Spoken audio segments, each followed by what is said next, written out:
जग विच हिंदू मुसलमाने खुदी वकीली तकबरी खिंचो तान करे मथाणे गंग बनारस हिंदुआ मक्का काबा मुसलमाने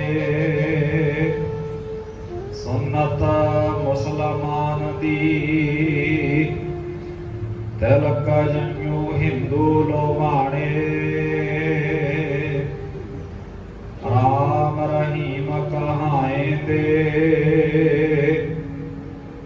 एक नाम दोए राह भुलाने वेद कतेव भुलाए कै मोहे लालच दुनी शैताने सच किनारे रह गया खै मरदे बामण मौलाने सिरों ना मिटे आवन जाने सच किनारे रह गया है मरदे बामण मौलाने सिरों ना मिटे आवन जाने। वाहिगुरु जी का खालसा वाहिगुरु जी की फतेह। चवल शतर तकत दे मालक वालिए कुल आलम धन गुरु ग्रंथ साहिब महाराज जी की पावन और मुबारक हजूरी के अंदर शामा वेले दे दीवाना दी हाजरी भर के अमृतमई बाणी के कीर्तन दे नाल गुरु प्यार वाले पासों सांझ बना रहे सां उपरंत भाई साहब भाई गुरदास जी दी वारां दी चल रही लड़ीवार विचार दे नाल सांझ बनाउण दा सुभाग समां प्राप्त होया है। इस लड़ी के तहत पिछलेरे दीवाना दे अंदर पहली वार दियां 20 पौड़ियां दे विचार आप संतां दे नाल सांझी कीती सी। अगलेरी 21वीं पौड़ी जिसका पाठ आप जियां ने सत्कारियो भाई साहब पासों श्रवण किया है, इसकी विचार आप संतां दे नाल सांझी करनी है। आओ विचारां दी अरबता तो पहला सतगुरां दी बख्शिश कीती हुई फतेह दे नाल सांझ बनाइए, गुरु चरनां दे अंदर हाजरी लवाइए। बड़े प्यार अते अदब सहित आखो जी वाहिगुरु जी का खालसा वाहिगुरु जी की फतेह। वाहिगुरु जी चार वर्ण चार मजहबां जग विच हिंदू मुसलमाने। कल इस्लामी मत की गल कर रहे सन। भाई गुरदास जी ने जदों इत्थे दे हालात देखे,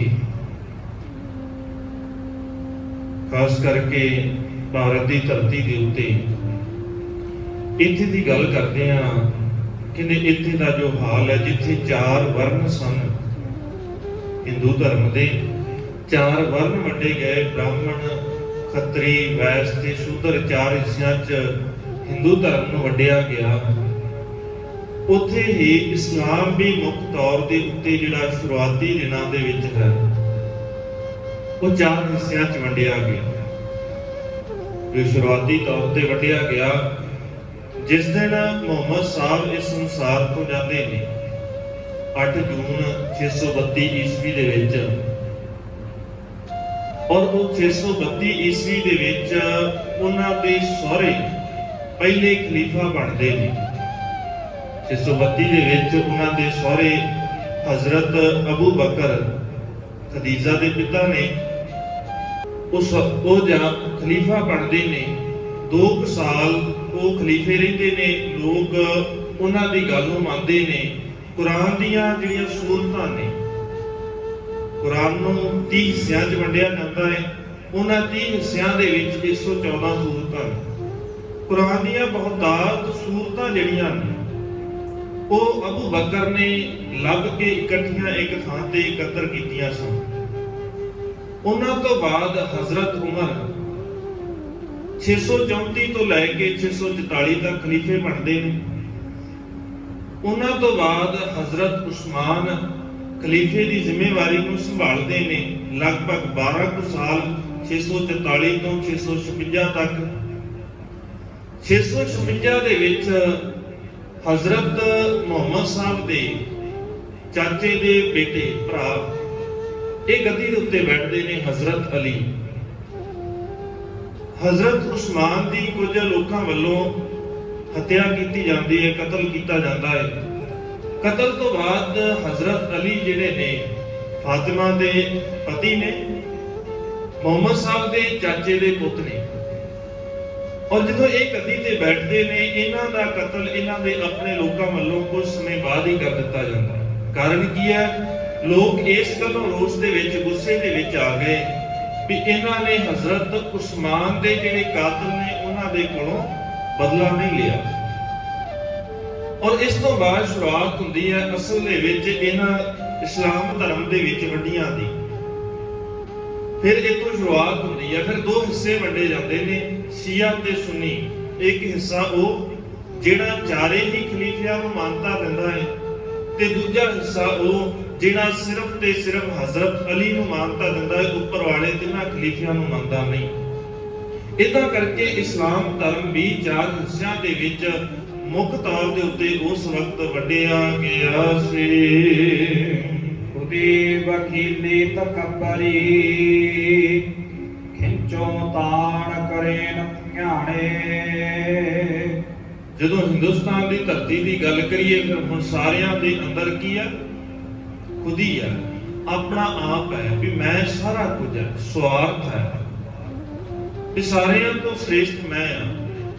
ਜੋ ਮੈਂ ਕਹਿ ਰਿਹਾ ਮੈਂ ਸਹੀ ਕਹਿ ਰਿਹਾ, ਬਾਕੀ ਗਲਤ ਕਹਿ ਰਹੇ ਆ। ਦੂਜਿਆਂ ਦਾ ਮਾੜਾ ਕਹਿਣਾ, ਦੂਜਿਆਂ ਨੂੰ ਨੀਵਾਂ ਕਹਿਣਾ, ਦੂਜਿਆਂ ਦੇ ਉੱਤੇ ਜ਼ੁਲਮ ਕਰਨਾ, ਧੱਕਾ ਕਰਨਾ, ਸਾਰੇ ਪਾਸੇ ਖਿੱਚੋ ਤਾਣ ਹੈ। ਹਰੇਕ ਖਿੱਚਦਾ ਹੈ, ਹਰੇਕ ਕਹਿੰਦਾ ਮੇਰੇ ਵੱਲ ਆ ਜਾਓ, ਸਾਰੇ ਮੈਂ ਸ੍ਰੇਸ਼ਟ ਹਾਂ, ਮੈਂ ਉੱਚਾ ਹੋ ਗਿਆ। ਇਦਾਂ ਇਸਲਾਮ ਦੇ ਵਿੱਚ ਬਾਅਦ ਵਿੱਚ ਸੂਫੀ ਸਿਲਸਿਲੇ ਚੱਲਦੇ ਨੇ। ਸੂਫੀ ਸਿਲਸਿਲਿਆਂ ਨੇ ਵੀ ਬੜਾ ਇਸਲਾਮ ਦਾ ਪ੍ਰਚਾਰ ਕੀਤਾ ਹੈ। ਜਿੰਨਾ ਇਹਨਾਂ ਨੇ ਕੀਤਾ ਸੀ ਉਹਨਾਂ ਹੀ ਆ ਕੇ ਸੂਫੀਆਂ ਨੇ ਕੀਤਾ। ਸੂਫੀਆਂ ਦੇ ਕਹਿਣ ਦੇ ਉੱਤੇ ਲੋਕਾਂ ਨੇ ਜ਼ਿਆਦਾ ਇਸਲਾਮ ਗ੍ਰਹਿਣ ਕੀਤਾ ਹੈ।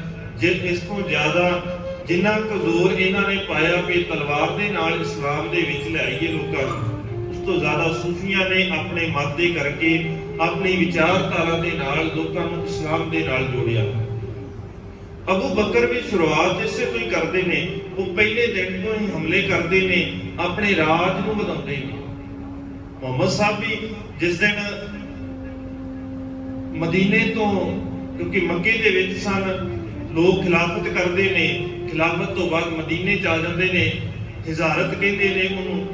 ਪਹਿਲੀ ਵਾਰ ਜਦੋਂ ਹਮਲਾ ਕਰਦੇ ਨੇ ਤੇ ਜਾ ਕਰਕੇ ਮੱਕੇ ਦੇ ਉੱਤੇ ਆਪਣੇ 10,000 ਲੋਕਾਂ ਨੂੰ ਲੈ ਕੇ ਮੁਹੰਮਦ ਸਾਹਿਬ ਆਪਣੇ ਹੱਥੀਂ ਹੱਬਲ ਤੇ ਨਾਲ ਦੇ ਜਿਹੜੇ ਹੋਰ 360 ਬੁੱਤ ਨੇ ਉਹਨਾਂ ਨੂੰ ਤੋੜਦੇ। ਕੱਲ ਵੀ ਆਪਾਂ ਇਹਦੀ ਗੱਲ ਕੀਤੀ। ਇਸ ਤਰੀਕੇ ਦੇ ਨਾਲ ਇਸਲਾਮ ਸ਼ੁਰੂ ਤੋਂ ਇਦਾਂ ਆਪਣੇ ਵਿਰੋਧੀਆਂ ਨੂੰ ਦੱਬ ਕੇ ਸੱਚ ਦੀ ਗੱਲ ਕਹਿ ਲਈਏ ਜਾਂ ਬੁੱਤ ਪ੍ਰਸਤੀ ਨੂੰ ਤੋੜਨ ਵਾਲੇ ਪਾਸੇ ਤੁਰਦਾ ਹੈ। ਸ਼ੁਰੂਆਤੀ ਦਿਨਾਂ ਤੋਂ ਹੀ ਇਦਾਂ ਹੀ ਬੁੱਤ ਪ੍ਰਸਤੀ ਨੂੰ ਖਤਮ ਕੀਤਾ ਗਿਆ, ਜਿਹੜੀ ਯਹੂਦੀਆਂ ਦੇ ਅੰਦਰ ਬੁੱਤ ਪ੍ਰਸਤੀ ਹੈ।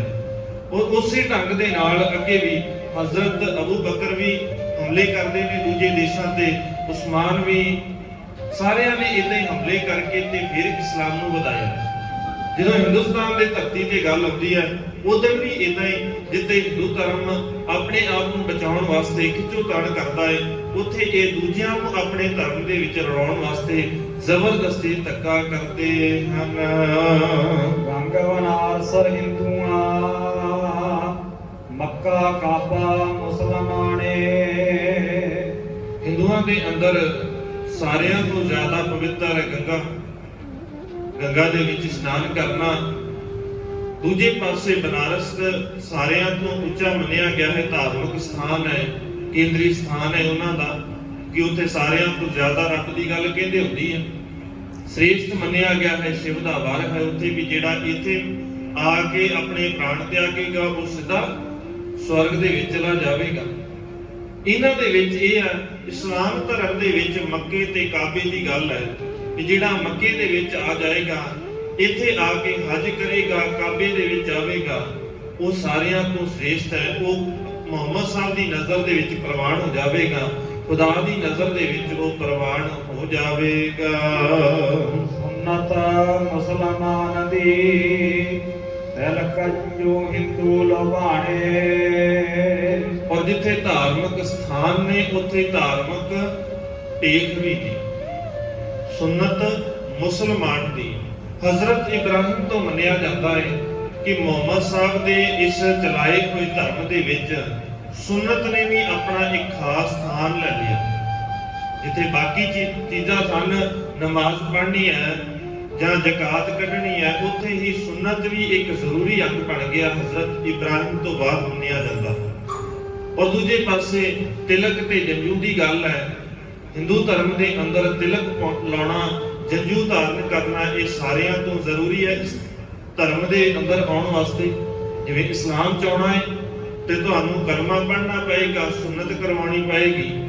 ਜੇ ਹਿੰਦੂ ਧਰਮ ਦੇ ਵਿੱਚ ਜਾਣਾ ਹੈ ਤੇ ਜੰਜੂ ਧਾਰਨ ਕਰਨਾ ਪਏਗਾ, ਉਸ ਤੋਂ ਬਾਅਦ ਤਿਲਕ ਲਾਉਣਾ ਪਏਗਾ।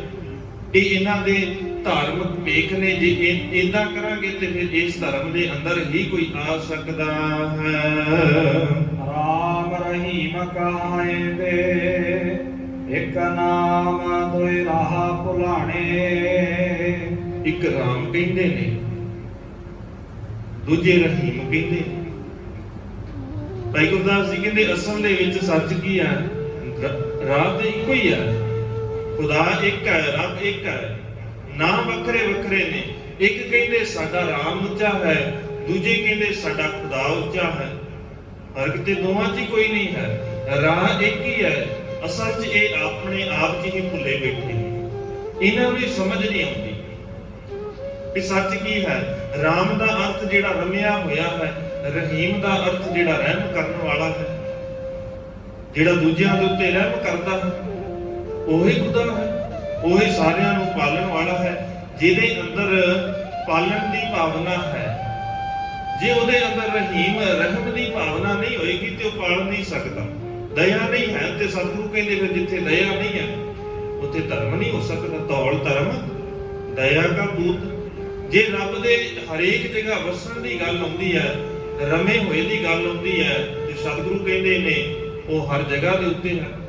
ਜਹਾਂ ਜਹਾਂ ਵੇਖੋ ਤਾਂ ਹਜ਼ੂਰ ਦੂਰ ਕਤੋਂ ਨਾ ਜਾਈ, ਰੱਬ ਰਹਿਆ ਸਰਬੱਤਰ ਮੈਂ। ਹਰੇਕ ਥਾਂ ਦੇ ਉੱਤੇ ਕੋਈ ਐਸੀ ਜਗ੍ਹਾ ਹੀ ਨਹੀਂ ਹੈ ਜਿੱਥੇ ਉਹ ਰੱਬ ਵਸਦਾ ਨਾ ਹੋਵੇ, ਜਿੱਥੇ ਉਸ ਰੱਬ ਦੀ ਹੋਂਦ ਨਾ ਹੋਵੇ। ਤੇ ਜੇ ਕੋਈ ਏਦਾਂ ਕਹਿੰਦਾ ਹੈ ਕਿ ਜਿਹੜਾ ਨਾਮ ਮੈਂ ਲੈ ਰਿਹਾ ਉਹ ਹੀ ਸ੍ਰੇਸ਼ਟ ਹੈ, ਫਿਰ ਇਹ ਉਹਦਾ ਭੁਲੇਖਾ ਹੈ। ਮੈਂ ਅਕਸਰ ਬੇਨਤੀ ਕਰਦਾ, ਜਦੋਂ ਅਸੀਂ ਸਮਝਾਂਗੇ ਨਾ ਅਸਲ ਦੇ ਵਿੱਚ ਸੱਚਮੁੱਚ, ਕਿਉਂਕਿ ਗੁਰਬਾਣੀ ਨੂੰ ਪੜ੍ਹੀਏ, ਗੁਰਬਾਣੀ ਨੇ ਰਾਮ ਸ਼ਬਦ ਵੀ ਵਰਤਿਆ ਹੈ, ਰਹੀਮ ਵੀ ਵਰਤਿਆ ਹੈ, ਅੱਲਾ ਵੀ ਵਰਤਿਆ ਹੈ, ਖੁਦਾ ਵੀ ਵਰਤਿਆ ਹੈ, ਹਰੇਕ ਸ਼ਬਦ ਵਰਤਿਆ ਹੈ। ਕੋਈ ਇੱਥੇ ਵਿਤਕਰਾ ਨਹੀਂ, ਕਿਉਂਕਿ ਸੱਚ ਸਮਝ ਆ ਗਏ। ਸੱਚ ਇਹ ਹੈ ਵੀ ਰੱਬ ਨੂੰ ਅੱਲਾ, ਮੈਂ ਅਕਸਰ ਬੇਨਤੀ ਕਰਦਾ, ਜਦੋਂ ਅੱਲਾ ਕਹਾਂਗੇ ਫਿਰ ਜਦੋਂ ਉਸ ਦੀ ਭਾਵਨਾ ਦੇਖਾਂਗੇ ਸਮਝ ਆ ਜਾਏਗੀ ਕਿ ਰੱਬ ਨੂੰ ਲੱਭਿਆ ਨਹੀਂ ਜਾ ਸਕਦਾ, ਜਿਹੜਾ ਅਲੱਗ ਹੈ। ਜਦੋਂ ਖੁਦਾ ਦੀ ਗੱਲ ਕਰਾਂਗੇ, ਜਿਹੜਾ ਖੁਦ ਆਪਣੇ ਆਪ ਤੋਂ ਪੈਦਾ ਹੋ ਰਿਹਾ, ਰਹੀਮ ਦੀ ਗੱਲ ਕਰਾਂਗੇ, ਰਹੀਮ ਜਿਹੜਾ ਸਾਰਿਆਂ ਦੇ ਉੱਤੇ ਦਇਆ ਕਰਨ ਵਾਲਾ ਹੈ, ਰਹਿਮ ਕਰਨ ਵਾਲਾ ਹੈ, ਪਰਵਤਗਾਰ ਜਿਹੜਾ ਸਾਰਿਆਂ ਨੂੰ ਪਾਲਣ ਵਾਲਾ ਹੈ, ਗੋਪਾਲ ਜਿਹੜਾ ਧਰਤੀ ਦੀ ਪਾਲਣਾ ਕਰਦਾ ਹੈ, ਗੋਬਿੰਦ ਜਿਹਦੇ ਤੋਂ ਇਹ ਧਰਤੀ ਪੈਦਾ ਹੋਈ ਹੈ। ਹੁਣ ਅਸਲ ਦੇ ਵਿੱਚ ਤੇ ਸਾਡਾ ਭੁਲੇਖਾ ਹੀ ਹੈ ਨਾ। ਤੇ ਜਦੋਂ ਕੋਈ ਇੰਨੇ ਗੁਣ ਦੇਖੇਗਾ, ਸੱਚਮੁੱਚ ਮੰਨ ਲਵੇਗਾ ਕਿ ਰੱਬ ਜੀ ਦੇ ਅੰਦਰ ਇੰਨੇ ਗੁਣ ਨੇ, ਫਿਰ ਕਹਿਣਾ ਨਹੀਂ ਪਏਗਾ। ਇਹ ਤੇ ਇੱਕ ਇੱਕ ਗੁਣਾਂ ਦੀ ਗੱਲ ਹੈ ਨਾ। ਜਦੋਂ ਇੰਨੇ ਸਾਰੇ ਗੁਣ ਇਕੱਠੇ ਦੇਖਾਂਗੇ, ਜਦੋਂ ਇਹ ਗੁਣ ਦੇਖਣ ਤੋਂ ਬਾਅਦ ਮੰਨ ਲਵਾਂਗੇ, ਫਿਰ ਕਹਿਣਾ ਨਹੀਂ ਪਏਗਾ, ਫਿਰ ਆਪਣੇ ਆਪ ਮਨ ਚੋਂ ਨਿਕਲੇਗਾ ਵਾਹਿਗੁਰੂ। ਕਿ ਇੰਨੇ ਗੁਣ, ਇੰਨਾ ਅਚਰਜਮਈ, ਇੰਨਾ ਬੇਅੰਤ ਪਰਮਾਤਮਾ, ਤੇ ਇਦਾਂ ਨਿਕਲੇਗਾ। ਇਹੀ ਗੱਲ ਗੁਣਾਂ ਦੀ ਗੱਲ ਸਤਿਗੁਰੂ ਕਰਦੇ ਨੇ ਗੁਰਬਾਣੀ ਦੇ ਅੰਦਰ। ਜਿੱਦਣ ਗੁਣ ਸਮਝ ਆ ਗਏ ਸਾਨੂੰ ਰੱਬ ਜੀ ਦੇ, ਗੁਣ ਹੀ ਤੇ ਧਾਰਨ ਕਰਨੇ। ਅਕਾਲ ਪੁਰਖ ਦੇ ਗੁਣਾਂ ਨੂੰ ਜੀਵਨ ਦਾ ਆਧਾਰ ਬਣਾਉਣਾ ਹੈ, ਗੁਣ ਹੀ ਧਾਰਨ ਕਰਨੇ, ਤੇ ਗੁਰਬਾਣੀ ਗੁਣਾਂ ਦੀ ਹੀ ਗੱਲ ਕਰਦੀ ਹੈ। ਗੁਣਾਂ ਨੂੰ ਜ਼ਿੰਦਗੀ ਦੇ ਅੰਦਰ ਲਿਆਵਾਂਗੇ ਤੇ ਰੱਬ ਹਰੇਕ ਜਗ੍ਹਾ ਚੇਤਾ ਰਹੇਗਾ। ਜਦੋਂ ਰਹਿਮ ਚੇਤਾ ਆ ਗਿਆ ਕਿ ਰੱਬ ਰਹਿਮ ਕਰਨ ਵਾਲਾ ਹੈ, ਤੇ ਮੇਰਾ ਸੁਭਾਅ ਵੀ ਦੂਜਿਆਂ ਦੇ ਉੱਤੇ ਰਹਿਮ ਕਰਨ ਵਾਲਾ ਹੋਵੇ, ਦਇਆ ਕਰਨ ਵਾਲਾ ਹੋਵੇ। ਤੇ ਜਦੋਂ ਮੈਂ ਦੂਜਿਆਂ ਤੇ ਦਇਆ ਕਰਨ ਲੱਗ ਗਿਆ, ਇੱਕ ਗੁਣ ਰੱਬ ਦਾ ਮੇਰੀ ਜ਼ਿੰਦਗੀ ਚ ਆ ਗਿਆ।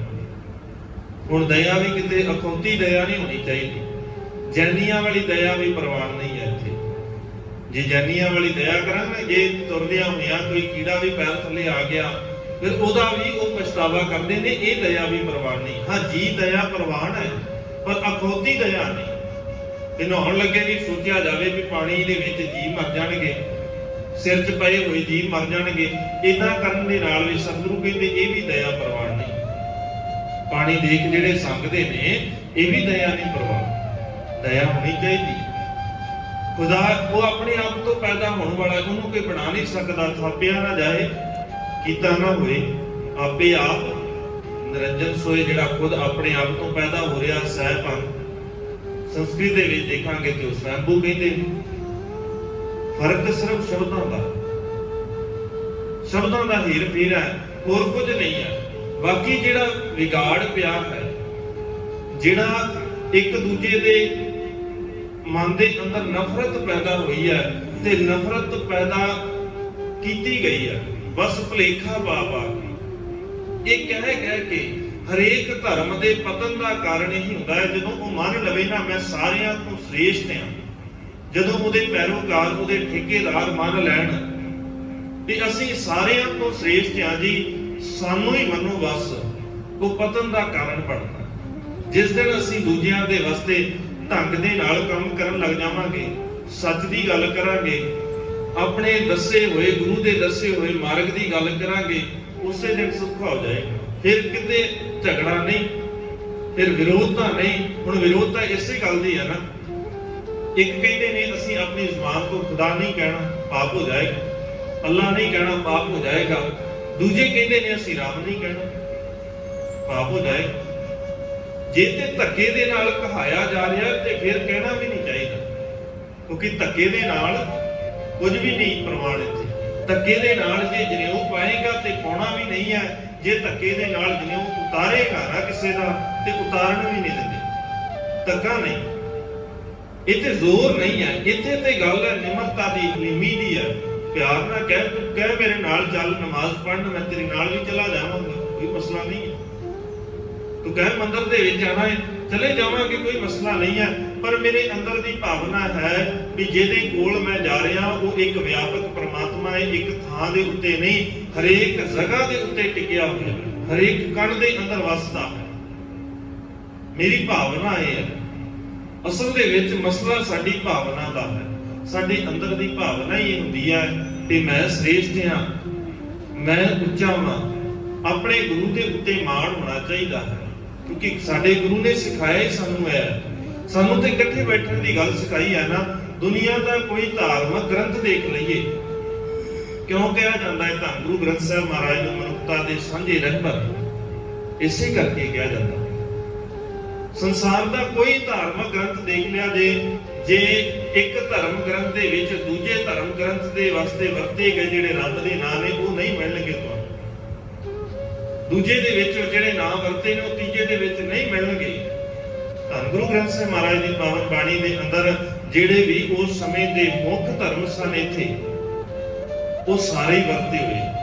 ਭਾਵੇਂ ਖੁਦਾ ਦੀ ਗੱਲ ਹੋਵੇ, ਭਾਵੇਂ ਰਾਮ ਦੀ ਗੱਲ ਹੋਵੇ, ਕ੍ਰਿਸ਼ਨ ਦੀ ਗੱਲ ਹੋਵੇ, ਭਗਵੰਤ ਲਫ਼ਜ਼ ਹੋਵੇ, ਪਰ ਉਹ ਵਰਤਨ ਦੇ ਪਿੱਛੇ ਭਾਵਨਾ ਹੈ ਸੀ ਵੀ ਜਿਹੜਾ ਲਫ਼ਜ਼ ਵਰਤਿਆ ਜਾ ਰਿਹਾ ਹੈ, ਉਹ ਸਿਰਫ ਉਸੇ ਕਾਦਰ ਵਾਸਤੇ, ਇੱਕੋ ਕਾਦਰ ਹੈ ਜਿਹੜਾ ਸਾਰਿਆਂ ਨੂੰ ਬਣਾ ਰਿਹਾ ਹੈ। ਇਹ ਸਾਰੇ ਉਹਦੇ ਹੀ ਲਖਾਏ ਨੇ। ਜਦੋਂ ਧਿਆਨ ਦੇ ਨਾਲ ਨਜ਼ਰ ਮਾਰਾਂਗੇ ਨਾ, ਮੂਲ ਮੰਤਰ ਦੇ ਅੰਦਰ ਸਤਨਾਮ ਲਫ਼ਜ਼ ਦੇਖਾਂਗੇ। ਮਮੇ ਦੇ ਥੱਲੇ ਔਂਕੜ ਹੈ, ਕਰਤਾ ਪੁਰਖ ਖੱਖੇ ਦੇ ਥੱਲੇ ਔਂਕੜ ਹੈ। ਭਾਵ ਇਹਦਾ ਕੀ ਹੈ? ਸਿਰਫ ਇਹ ਰਾਖਵੇਂ ਸ਼ਬਦ ਨੇ ਅਕਾਲ ਪੁਰਖ ਵਾਸਤੇ, ਆਮ ਬੰਦੇ ਵਾਸਤੇ ਇਹਨਾਂ ਲਫ਼ਜ਼ਾਂ ਦੇ ਇਹਨਾਂ ਲਫ਼ਜ਼ਾਂ ਨੂੰ ਵਰਤਿਆ ਨਹੀਂ ਜਾ ਸਕਦਾ, ਕਿਸੇ ਆਮ ਵਾਸਤੇ ਨਹੀਂ ਵਰਤੇ ਜਾਂਦੇ। ਇਹ ਅਕਾਲ ਪੁਰਖ ਵਾਸਤੇ, ਰੱਬ ਵਾਸਤੇ ਹੈ, ਬੰਦਿਆਂ ਵਾਸਤੇ ਨਹੀਂ।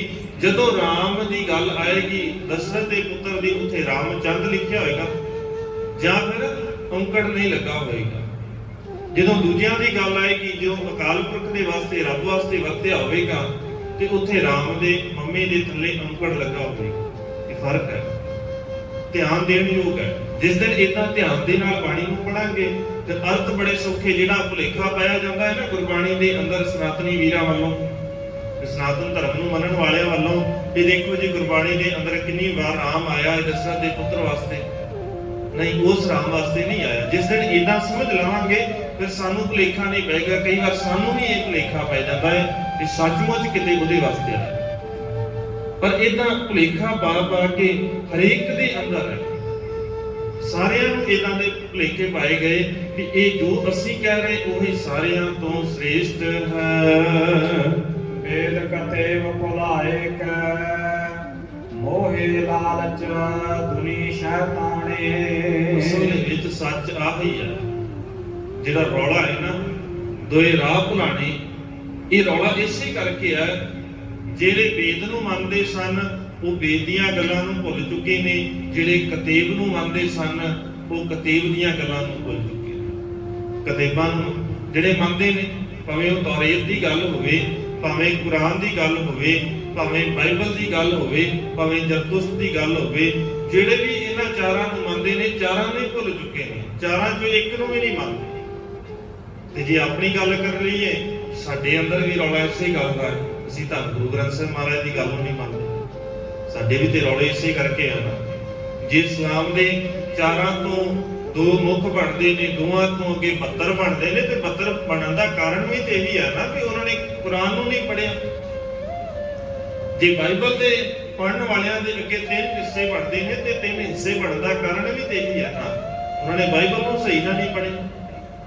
ਇਹੀ ਕਾਰਨ ਹੈ, ਇਹੀ ਸਾਡਾ ਹਾਲ ਹੈ। ਜੇ ਅਸੀਂ ਧੰਨ ਗੁਰੂ ਗ੍ਰੰਥ ਸਾਹਿਬ ਮਹਾਰਾਜ ਦੀ ਪਾਵਨ ਬਾਣੀ ਨੂੰ ਪੜ੍ਹਿਆ ਹੁੰਦਾ ਤੇ ਅਸੀਂ ਇਕੱਠੇ ਬੈਠੇ ਹੋਣਾ ਸੀ। ਸਾਡੇ ਇੰਨੇ ਫਿਰਕੇ ਨਹੀਂ ਸੀ ਬਣਨੇ, ਇੰਨੇ ਹਿੱਸੇ ਨਹੀਂ ਸੀ ਬਣਨੇ ਜਿੰਨੇ ਅੱਜ ਬਣੇ ਹੋਏ। ਜਿੰਨਾ ਰੌਲਾ ਸਾਡੇ ਅੰਦਰ ਹੈ, ਇੰਨਾ ਨਹੀਂ ਸੀ ਹੋਣਾ ਚਾਹੀਦਾ। ਜਿਹੜੇ ਗੁਰੂ ਨੇ ਦੂਜਿਆਂ ਧਰਮਾਂ ਵਾਲਿਆਂ ਨੂੰ ਇਕੱਠੇ ਬੈਠਣ ਦੀ ਗੱਲ ਸਿਖਾਈ ਹੋਵੇ, ਜੇ ਦੂਜਿਆਂ ਨੂੰ ਇੱਕ ਥਾਂ ਤੇ ਲਿਆਉਣ ਦੀ ਗੱਲ ਕੀਤੀ ਹੋਵੇ, ਇਸੇ ਕਰਕੇ ਤੇ ਸਤਿਗੁਰੂ ਨੇ ਕੀਤੀ ਸੀ ਨਾ। ਧੰਨ ਗੁਰੂ ਗ੍ਰੰਥ ਸਾਹਿਬ ਮਹਾਰਾਜ ਦੀ ਪਾਵਨ ਬਾਣੀ ਦੇ ਦਰਸ਼ਨ ਕਰੇਗਾ ਤੇ ਤੈਨੂੰ ਦਿਖੇਗਾ ਜਿੱਥੇ ਭਗਤ ਕਬੀਰ ਸਾਹਿਬ ਬੈਠੇ ਨੇ, ਜਿੱਥੇ ਭਗਤ ਧੰਨਾ ਜੀ ਬੈਠੇ ਨੇ, ਉੱਥੇ ਹੀ ਬਾਬਾ ਫਰੀਦ ਤੇ ਬਾਬਾ ਭੀਖਣ ਸਾਹਿਬ ਬੈਠੇ। ਤੇ ਸਮਝ ਆ ਜਾਏਗੀ ਨਾ ਫਿਰ ਵੀ ਇੱਥੇ ਵਖਰੇਵਾ ਨਹੀਂ, ਇਕੱਠੇ ਬੈਠਣਾ ਹੈ। ਤੇ ਤੇਰੇ ਕੋਲ ਭਰਾ ਦੇ ਨਾਲ ਨਹੀਂ ਬੈਠਿਆ ਗਿਆ, ਤੇਰੇ ਕੋਲ ਉਹਦੇ ਨਾਲ ਹੀ ਨਹੀਂ ਇਕੱਠੇ ਬੈਠਿਆ ਜਾਂਦਾ ਜਿਹਨੇ ਤੂੰ ਇੱਕ ਪਾਸੇ ਤੇ ਕਹਿਣਾ ਜਦੋਂ ਖੰਡੇ ਬਾਟੇ ਦੀ ਪਾਹੁਲ ਲੈਣਾ ਹੈ ਕਿ ਮੇਰਾ ਅੱਜ ਤੋਂ ਧਾਰਮਿਕ ਪਿਤਾ ਕੌਣ ਹੈ? ਧੰਨ ਗੁਰੂ ਗੋਬਿੰਦ ਸਿੰਘ ਮਹਾਰਾਜ। ਤੇ ਦੂਜੇ ਉਸੇ ਜਿਹਨੇ ਦੂਜੇ ਥਾਂ ਤੋਂ ਖੰਡੇ ਬਾਟੇ ਦੀ ਪਾਹੁਲ ਲਈ ਹੈ, ਉਹਨੂੰ ਵੀ ਤੇ ਇਹੀ ਦੱਸਿਆ ਗਿਆ। ਤੇ ਰਿਸ਼ਤੇ ਦੇ ਵਿੱਚ ਦੋਵੇਂ ਹੀ ਭਰਾ ਬਣ ਗਏ ਨਾ, ਤੇ ਤੇਰੇ ਕੋਲੋਂ ਤੇ ਭਰਾ ਦੇ ਨਾਲ ਹੀ ਬੈਠਾ ਜਾਂਦਾ। ਤੇ ਸਾਰਾ ਜ਼ੋਰ ਲਾਇਆ ਹੋਇਆ ਹੈ ਦੂਜੇ ਨੂੰ ਨੀਵਾਂ ਦਿਖਾਉਣ ਦਾ, ਤਾਂ ਹੋਇਆ ਕਿਉਂਕਿ ਧੰਨ ਗੁਰੂ ਗ੍ਰੰਥ ਸਾਹਿਬ ਮਹਾਰਾਜ ਦੀ ਪਾਵਨ ਬਾਣੀ ਨੂੰ ਮਨ ਕਰਕੇ ਨਹੀਂ ਪੜਿਆ ਕਦੇ ਵਾਸਤੇ ਹੈ? ਰੋਟੀਆਂ ਕਾਰਨ ਪੂਰਾ ਦਾ, ਆਪਣੀਆਂ ਰੋਟੀਆਂ ਸੇਕਣ ਵਾਸਤੇ, ਦੂਜਿਆਂ ਨੂੰ ਮੂਰਖ ਬਣਾਉਣ ਵਾਸਤੇ। ਇਸੇ ਕਰਕੇ ਵੇਦ ਕਤੇਬ ਭੁਲਾਏ ਕੇ ਮੋਹੇ ਲਾਲਚ ਦੇ ਅੰਦਰ ਹੈ ਵੀ ਮੈਨੂੰ ਪ੍ਰਾਪਤ ਹੋ ਜਾਏ, ਮੈਂ ਸ੍ਰੇਸ਼ਟ, ਮੈਂ ਉੱਚਾ, ਮੈਂ ਸਾਰਿਆਂ ਤੋਂ ਉੱਪਰ ਹੋ ਜਾਵਾਂ। ਸਾਰਿਆਂ ਦੇ ਮਨ ਦੀ ਇਹੀ ਭਾਵਨਾ ਬਣੀ ਹੋਈ ਹੈ। ਸੱਚ ਕਿਨਾਰੇ ਰਹਿ ਗਿਆ ਖੈ ਮਰਦੇ ਬਾਮਣ ਮੌਲਾਣੇ। ਸੱਚ ਪਾਸੇ ਰਹਿ ਗਿਆ, ਸੱਚ ਕਿਨਾਰੇ, ਸੱਚ ਬੜੀ ਦੂਰ ਰਹਿ ਗਿਆ। ਨਾ ਤੇ ਵੇਦ ਦੀਆਂ ਗੱਲਾਂ ਕਿਸੇ ਨੂੰ ਪਤਾ ਨੇ, ਨਾ ਕਿਸੇ ਨੂੰ ਕਤੇਬ ਦੀਆਂ ਗੱਲਾਂ ਪਤਾ ਨੇ, ਨਾ ਧੰਨ ਗੁਰੂ ਗ੍ਰੰਥ ਸਾਹਿਬ ਮਹਾਰਾਜ ਦੀ ਪਾਵਨ ਬਾਣੀ ਦਾ ਬਹੁਤਿਆਂ ਨੂੰ ਪਤਾ। ਖੈ ਮਰਦੇ ਐ ਲੜਦੇ ਖਹਿੰਦੇ ਕਰਦੇ ਨੇ ਇੱਕ ਦੂਜੇ ਦੇ ਨਾਲ। ਮੌਕਾ ਮਿਲਦਾ ਹੈ, ਬਸ ਬਹਾਨਾ ਮਿਲਦਾ ਹੈ, ਕੋਈ ਕਿਸੇ ਦੀ ਗੱਲ ਸੁਣ ਕੇ ਬਸ ਉਹਦੇ ਉੱਤੇ ਆਪਣੀ ਗੱਲ ਕਹਿਣ ਦਾ ਬਹਾਨਾ ਮਿਲਦਾ ਹੈ ਵੀ ਇਹਨੂੰ ਹੁਣ ਇਸ ਗੱਲ ਨੂੰ ਫੜ ਕੇ ਨਾ ਇਹਦੀ ਨੂੰ ਨੀਵਾਂ ਦਿਖਾ ਦਈਏ। ਐ ਕਹਿਣ ਦੇ ਬਹਾਨੇ ਲੱਭਦੇ ਨੇ। ਖੈ ਮਰਦੇ ਬਾਹਮਣ ਮੌਲਾਣੇ, ਉਧਰ ਬਾਹਮਣ ਤੇ ਮੌਲਾਣੇ ਲੜਦੇ ਸਨ ਇੱਕ ਦੂਜੇ ਨੂੰ ਨੀਵਾਂ ਦਿਖਾਉਣ ਵਾਸਤੇ। ਉਹ ਤੇ ਚਲੋ ਦੂਜੇ ਧਰਮਾਂ ਦੀ ਗੱਲ ਹੈ, ਉਹ ਤੇ ਲੜਦੇ ਸਨ ਇੱਕ ਦੂਜੇ ਨੂੰ ਨੀਵਾਂ ਦਿਖਾਉਂਦੇ, ਕਿਉਂਕਿ ਕਾਰਨ ਹੈ ਵੀ ਇੱਕ ਉਹ ਨੇ ਜਿਹੜੇ ਸਿਰਫ ਇੱਕ ਰੱਬ ਨੂੰ ਮੰਨਦੇ ਨੇ, ਇੱਕ ਉਹ ਨੇ ਜਿਹੜੇ ਬੁੱਧਿਆਂ ਨੂੰ ਮੰਨਦੇ ਨੇ। ਚਲੋ ਸਿਧਾਂਤਕ ਵਖਰੇਵਾਂ ਹੈ, ਹੋ ਸਕਦਾ ਹੈ ਦੂਜੇ ਧਰਮ ਦੇ ਨੇ, ਦੂਜੇ ਜਗ੍ਹਾ ਦੇ ਨੇ, ਦੂਜੇ ਸੁਭਾਅ ਦੇ ਨੇ, ਸਾਰਾ ਕੁਝ ਹੀ ਬਦਲਿਆ ਹੋਇਆ ਇਹਨਾਂ ਤੇ ਚਲੋ ਲੜਨਾ ਬਣਦਾ ਇੱਕ ਵਾਰ, ਚਲੋ ਮੰਨ ਲਿਆ ਵੀ ਇੱਕ ਦੂਜੇ ਦੇ ਨਾਲ ਖਹਿੰਦੇ ਫਿਰਦੇ ਨੇ, ਹੈਗਾ ਤੇ ਉਹ ਵੀ ਮਾੜਾ ਹੈ।